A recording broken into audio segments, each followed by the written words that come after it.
To get started, first log into cPanel. The cPanel home interface will appear. Enter Change Style in the search bar.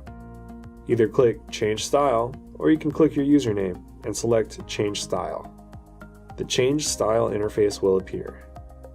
Here you can select the basic, dark, light, and retro themes.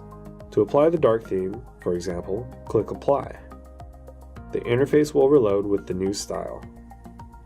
Notice how cPanel uses the dark theme, and the button now says Current. I'll go back to the cPanel home interface and scroll up and down a bit to show you. Click the home icon. The cPanel home interface will appear. This color contrast may be easier to view and a little easier on the eyes for some users.